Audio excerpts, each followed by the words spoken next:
नमस्कार, आप देख रहे हैं इंडिया टीवी। आपके साथ मैं हूं मीनाक्षी जोशी। दोपहर के 12 बज रहे हैं, आप देख रहे हैं प्रहार। सबसे पहले बात होगी उत्तर प्रदेश के कुख्यात गैंगस्टर की मर्डर मिस्ट्री की।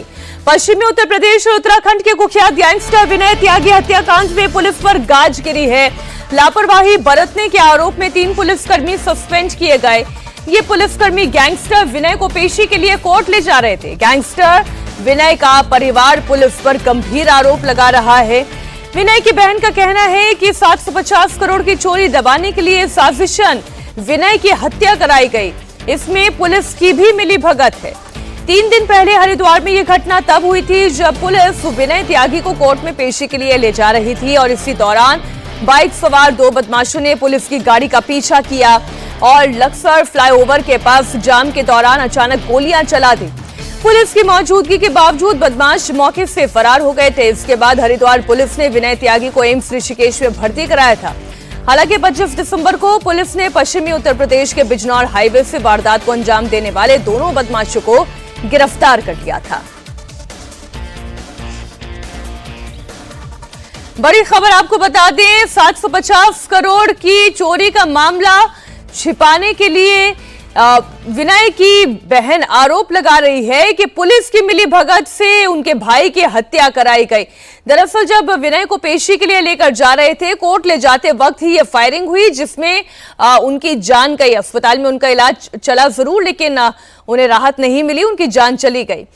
पश्चिमी यूपी और उत्तराखंड के कुख्यात गैंगस्टर विनय त्यागी उर्फ टिंकू त्यागी की क्राइम हिस्ट्री भी आपको बता दें। यह भी कोई दूध का धुला नहीं है जिसकी हत्या हुई है। विनय त्यागी पर उत्तर प्रदेश, उत्तराखंड, दिल्ली में करीब 64 मामले दर्ज हैं। 16 साल की उम्र से ही अपराध की दुनिया में विनय ने कदम रख दिया था और उसका पहला अपराध मुजफ्फरनगर के एक गांव में प्रेम प्रसंग विवाद को लेकर था। यह डबल मर्डर था। विनय बदन सिंह भद्दो और साथ ही भूपेंद्र बाफर और नीरज भाटी जैसे कुख्यात गैंगस्टर्स के संपर्क में रहा।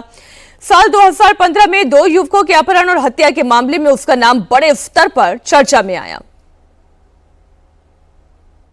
तमाम रिश्तेदार यहाँ पर पहुंचे हुए हैं और मेरठ का ये घर है। परिवार की स्थिति किस तरह की होगी वो भी सब समझ सकते हैं। सर, क्या नाम है आपका? मेरा नाम भूदेव शर्मा है। जी, आप परिवार से ही हैं विनय त्यागी? हमारे यहाँ मानसरा में ही ब्याहे हैं। वो नीरज त्यागी जी हैं, उनकी बहन जो है, हमारी बहन ब्याही थी इनको। लेकिन ये जो घटना हुई है, इस घटना को लेके आप लोग क्या बोलना चाहते हैं? इस बारे में नहीं बोल रहे हैं कुछ, अभी इस बारे में कोई बात नहीं करनी है उनकी। अभी हम लोग गांव से आए, हमारे तो रिश्तेदार है, हमें तो इसलिए थोड़ी परेशानी हो रही है खुद ही। अच्छा, जांच को लेके आप लोग चाहते हैं? 2 लोगों को पकड़ा भी है जिन्होंने हमला किया था। पूर्ण जानकारी नहीं है हमें इस बारे की, जानकारी नहीं। परिवार के लोग जो हैं वो पहुंच रहे हैं क्योंकि विनय त्यागी की पत्नी और उनके कुछ रिश्तेदार उनके साथ ही, उनकी बॉडी के साथ आ रहे हैं और फिलहाल जो यहाँ पर गांव के लोग आए हुए हैं उन्हें बहुत ज्यादा इस बारे में बातचीत नहीं करना। आपको बता दें, इस पूरे मामले के अंदर 2 आरोपी जो हैं उनको हरिद्वार पुलिस ने गिरफ्तार कर लिया था बिजनौर के पास के जंगलों से, जिन्होंने फायरिंग की थी। लेकिन आखिरकार पुलिस कस्टडी में विनय त्यागी पर हमला क्यों किया गया, इसमें कई सारे सवाल खड़े हो रहे हैं। उनके परिवार के कुछ लोगों ने, उनकी बहन ने ऋषिकेश के अस्पताल में इस तरह की बातें कही हैं कि 700 कुछ करोड़ रुपए के चोरी के बारे में उनको जानकारी थी और उसी पैसे को वो ईडी को देना चाहते थे। लेकिन उससे पहले ही साजिश के तहत कुछ दुश्मन थे जिन्होंने रेकी करवाई और फिर विनय त्यागी पर गोलियों से हमला करवा दिया। इस पूरे मामले के अंदर पुलिस की इन्वेस्टिगेशन लगातार जारी है क्योंकि मेरठ के अंदर साल 2015 में बदन सिंह भद्दो जो है उनके बेहद करीबी बताया जाता था विनय त्यागी को। बदन सिंह भद्दो जो है वो अभी फरार है। विनय त्यागी कुछ समय दुबई में भी रहे थे। तकरीबन 54 से ज्यादा मुकदमे जो हैं वो विनय त्यागी पर चल रहे थे। लेकिन परिवार की स्थिति अभी इस तरह की है, अभी कोई बात नहीं करना चाहता है। मेरठ पुलिस का ये कहना है कि ये जो घर है जागृति विहार में, ये पिछले काफी समय से घर बंद रहता था और यहाँ पर विनय त्यागी का कोई परिवार के लोग नहीं रहते। हिस्ट्री शीटर विनय त्यागी की बहन ने पुलिस पर गंभीर आरोप लगाए हैं। विनय की बहन का कहना है कि देहरादून से कुल 750 करोड़ की चोरी हुई। इसमें पैसा, ज्वेलरी और बेनामी प्रॉपर्टी के कागजात थे। ये माल ठेकेदार सुभाष त्यागी का था। उसने ईडी से बचने को देहरादून में डॉक्टर के यहां छिपाया था। विनय त्यागी को इस बात की जानकारी हुई। विनय और ठेकेदार की पुरानी रंजिश थी, इसलिए विनय ने पूरा माल चुराया और वो ईडी को सौंपने जा रहा था। रास्ते में ही देहरादून पुलिस ने विनय को पत्नी समेत अरेस्ट कर लिया। सारा माल बरामद किया गया। गैंगस्टर की बहन का आरोप है कि विनय को पेशी पर ले जाते वक्त मारने की साजिश थी ताकि वो ईडी या किसी और एजेंसी के सामने मुंह ना खोल पाए। विनय की बहन ने उत्तराखंड की पुलिस पर हत्या की साजिश में मिलीभगत के आरोप लगाए हैं। 750 करोड़ रुपए का मामला है जो ईडी छापे की वजह से था। और ये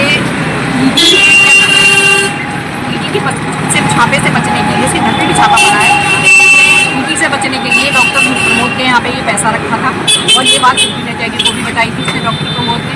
और उन दोनों ने ही प्रोग्राम बनाया था कि इसको ईडी को दे देते हैं। विनय त्यागी की पहले से ही उससे थोड़ी सी खुंदस चल रही थी आपस में उनकी, क्योंकि जब प्रमोद का जब इलेक्शन वगैरह हुए थे तब उसने उसको काफ़ी परेशान किया था विनय त्यागी को। डॉक्टर किसने? सुभाष त्यागी ठेकेदार ने, उनकी बात कर रही हूँ, ठीक है। उन्होंने उसको बहुत परेशान किया था, राजनीतिक रूप से भी परेशान किया था, धमकियाँ वगैरह दी और मुकदमे वगैरह भी लगाए। तो तब उस वजह से उन्होंने सोचा कि इसको ईडी को पैसा दे देते हैं। जब वो ईडी को पैसे लेके जा रहा था लेने के लिए, तब ये सब साजिश करी गई कि इसको पकड़ा दिया जाए। तो उसको पकड़ा दिया गया। फिर जो उसको पकड़ लेंगे तो जब वो पकड़ने के लिए भागे होंगे तो उसको वो लेके भाग गया पैसा वो लेके भाग गया, है ना, कि भाई मुझे पकड़ रहे हैं। तो वो बचने की कोशिश कर रहा था। तो गैंगस्टर विनय पर जब फायरिंग हुई उस दौरान जो वीडियो सामने आए उसमें दिख रहा है कि बदमाश भाग रहे हैं, लेकिन पुलिस वाले एक्शन नहीं ले रहे हैं। उनके हाथ में बंदूक भी तो है, वो बंदूक चला सकते थे, लेकिन कोई एक्शन नहीं लिया और इसी इनएक्शन की वजह से 3 पुलिसकर्मियों को सस्पेंड किया गया। देखिए, क्योंकि पुलिस अभिरक्षा में जो गोलीबारी की गई थी उसमें पुलिस द्वारा जो है कोई काउंटर में कोई कार्रवाई न करना ऐसा प्रदर्शित हो रहा था, जिसमें पुलिस द्वारा कार्रवाई नहीं की गई है। उसको ध्यान में रखते हुए विस्तृत इंक्वायरी एसपी ग्रामीण के स्तर से की जा रही है। तीनों ही पुलिसकर्मियों को जो सुरक्षा में लगे थे, जिनके द्वारा शिथिलता दर्शित की गई थी, उनके खिलाफ उनको तत्काल सस्पेंड किया गया है। हमारे सहयोगी अभय पराशर इस खबर पर जुड़ गए हैं। अभय, वीडियो में जो दिखाई दे रहा है वो तो पुलिस का इनएक्शन दिखाई दे रहा है, क्योंकि सामने जब अपराधी भाग रहा हो और गोली चलाकर भाग रहा हो, उसके बावजूद पुलिस वाले के हाथ में हथियार होने पर भी वो एक्शन ना ले, ये कहीं तो साजिश हुई है।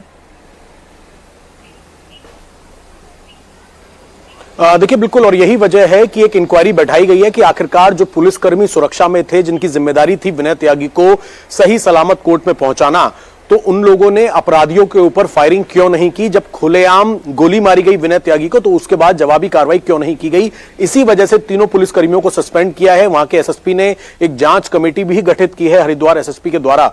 इस पूरे मामले के अंदर सरेआम गोली क्यों मारी गई, जिस तरीके के परिवार के भी आरोप हैं, उनको भी पुलिस ने अपनी जांच के अंदर शामिल किया है। क्योंकि विनय त्यागी की बहन ने 700 कुछ करोड़ रुपए के ये बात बताई है कि वो इंफॉर्मेशन जो है ईडी को देने जा रहा था, इसीलिए जो ठेकेदार है उसने ये पूरी साजिश करवाई और विनय त्यागी पर गोली चलवाई। कोई ना कोई वजह जरूर है, कोई दुश्मन था जो कि विनय त्यागी को रास्ते से हटाना चाहता था। लेकिन क्या विनय त्यागी के परिवार के आरोपों में कोई सच्चाई भी है, क्योंकि विनय भी गैंगस्टर रहा है। इन्हीं तमाम चीजों को लेकर फिलहाल पुलिस की जांच जारी है। बहुत शुक्रिया भाई आपका इस पूरी जानकारी के लिए।